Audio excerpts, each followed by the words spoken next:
하구 여러분 안녕하세요. 여러분은 텔레비전이나 인터넷을 보면서 어떠한 생각을 하시나요? 우리 사회가 발전함에 따라 정말 많은 미디어가 생겨났는데요. 마치 미디어의 홍수라고도 부를 수 있을 정도입니다. 미디어 살롱에서는 우리 사회에 나타나는 다양한 미디어 이슈들을 다루어 볼 텐데요. 다양한 미디어 이슈들을 분석하고 토론하며 미디어가 반영한 우리 사회를 탐구하겠습니다. 그럼 지금부터 미디어 살롱 시작하겠습니다. 오늘의 주제는 바로 요리 프로그램입니다. 재작년부터 엄청날 정도로 요리 프로그램이 우후죽순 생겨났는데요. 가장 유명한 냉장고를 부탁해나, 백종원의 3대 천왕이나 예전부터 있었던 테이스티 로드 등도 있습니다. 사실 예전에는 먹방과 쿡방이 구분되어 있었는데요. 최근 트렌드에선 그 두 개를 섞는 것이 대세가 되었습니다. 그러면 이제 요리 프로그램에 대해서 알아보도록 하겠습니다. 요리 프로그램은 갑자기 생겨나진 않았습니다. 아주 예전부터 존재하고 있었는데요. 2003년에 시작해 2007년까지 방영했었던 SBS의 맛대맛이 대표적이며 2000년대부터 방영했던 KBS의 VJ 특공대 또한 요리 프로그램이라고 할 수 있습니다.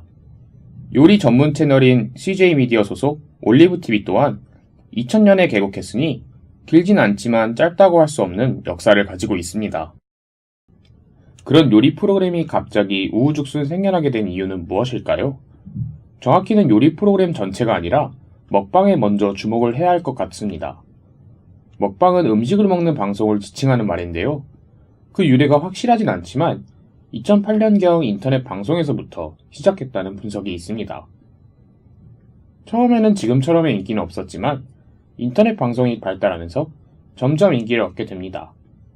아프리카 대표 개인 방송인인 범프리카, 더디바 등이 먹방으로 인기를 얻게 되었고 BJ 사채업자는 외국 뉴스에까지 소개되었습니다. 개인 인터넷 방송뿐만 아니라 공중파에서도 점점 먹방에 대한 인식이 증가하기 시작했는데요. 인터넷에서 인기를 얻던 배우 하정우의 먹방을 집중 조명하기도 하고 아빠 어디가의 윤호가 먹방으로 인기를 얻기도 했으며 운동선수 추성훈 씨의 딸인 사랑이가 방송에서 바나나 등을 먹는 모습이 집중 조명되기도 했었습니다. 그러던 중 MBC에서는 개인 인터넷 방송을 공중파에 접목시키려는 시도를 했고 그 시도를 통해 마이리틀 텔레비전이 만들어졌습니다. 다양한 참가자들이 있었지만 그 중에서도 두각을 나타낸 사람은 기업인 백종원 씨였습니다. 기존의 요리 프로그램이 말하던 조미료 금지, 천연재료 차량을 과감히 벗어던진 백종원 씨의 독특한 요리법과 마리틀 제작진들의 먹방 등이 시청자들에게 큰 인기를 얻게 되었고 마이리틀 텔레비전은 큰 인기를 얻게 됩니다. 여러 방송사들은 마이리틀 텔레비전을 통해 요리 프로그램이 굉장히 큰 인기를 얻을 수 있다는 것을 알게 되었고 다양한 요리 프로그램이 등장하게 됩니다. 그렇다면 왜 요리 프로그램이 인기가 있을까요? 방송국의 입장에서 본다면 제작비 대비 시청률이 굉장히 높으며 PPL을 하기 좋은 포맷이라고 할 수 있습니다. 지금도 냉장고를 부탁해나 한식 대첩 등 다양한 PPL이 들어간 프로그램이 많이 있죠. 반면 시청자들은 어떠한 매력에 끌린 것일까요? 푸드 포르노란 말이 있습니다. 1984년 영국의 저널리스트 로잘린 카워드가 여성의 욕망이란 책에서 처음 사용한 용어로 시각적인 자극을 극대화한 음식 관련 콘텐츠를 말하는데요.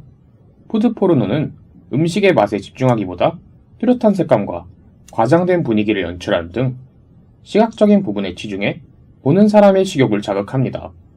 최근 요리 프로그램은 대부분 이러한 푸드 포르노이죠.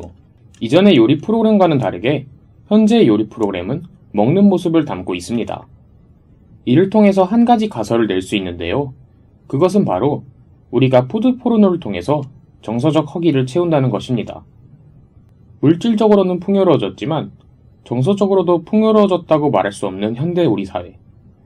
효율성과 경제성을 추구한 덕분에 우리의 배는 부르고 있지만 우리의 마음은 더욱더 고파지고 있습니다. 요리 프로그램이 심리적 공복감을 느끼는 한국인이 TV를 통해서 하는 가상의 감정을 섭취하고 현실의 결핍과 불안을 일시적으로 망각하며 고통스러운 현실을 잊게 하는 진통제의 역할을 한다고 합니다. 먹음직스러운 음식물을 보며 심리적 포만감을 느끼고 각박한 현실에서 도피하는 것이죠. 또한 1인 가구의 증가가 원인이라는 주장도 있습니다. 한국 사람에게 식사란 단순히 배를 채우는 순간만이 아니라 공동체 간의 교감의 장으로서의 역할도 있었습니다. 하지만 1인 가구가 증가하자 혼자 식사를 하는 사람이 많아졌고 그로 인해 외로움을 느끼게 되는 사람이 많아졌습니다. 그래서 개인 인터넷 방송이나 공중파 요리 프로그램을 보면서 음식을 나누어 먹는 듯한 정서적 교감을 나누는 착각을 느끼는 것이죠. 반면에 대리만족을 느끼는 경우도 있다고 합니다. 요즘 우리나라 사람들은 자기관리가 필수적이기에 마음껏 음식을 섭취하지 못하는데요. 그 억제된 식욕을 개인 인터넷 방송이나 방송인들의 먹방을 보면서 대리만족을 느낀다는 것입니다. 마지막으로는 요리 프로그램 자체의 힘이 아니라고 보는 주장도 있습니다. 요리 프로그램은 갑자기 생겨난 형식이 아니라 예전부터 존재하던 형식이었습니다. 그런데도 갑자기 이런 인기를 얻었다는 것은 요리 프로그램이 아니라 그곳에 출연하는 캐릭터의 힘이라는 의견이 있습니다.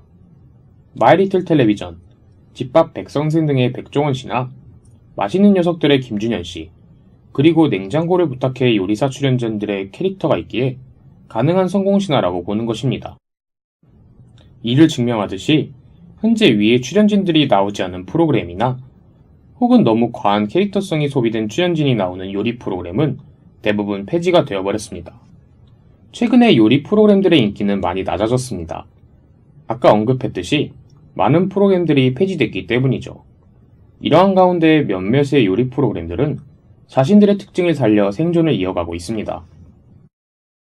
진정한 먹방과 희극인의 재능을 보여주는 맛있는 녀석들. 맛있는 녀석들은 한 입 두 입 먹는 타 프로그램들과는 다르게 차원이 다른 양을 먹는 것을 특징으로 하는데요. 대식가 컨셉과 희극인들의 특유의 센스가 조합돼 아직까지도 많은 사랑을 받고 있습니다. 반면에 서바이벌 요소를 특징으로 내세우는 요리 프로그램들이 있습니다. 3대 천왕, 냉장고를 부탁해, 한식 대첩입니다. 이 세 프로그램은 서바이벌 요소를 도입해 흥미를 더했는데요. 거기다가 각각 맛집 탐방, 전문 요리사, 한식이라는 요소를 더해 인기를 얻고 있습니다. 마지막으로 고급화 전략을 내세우는 수요미식회가 있습니다.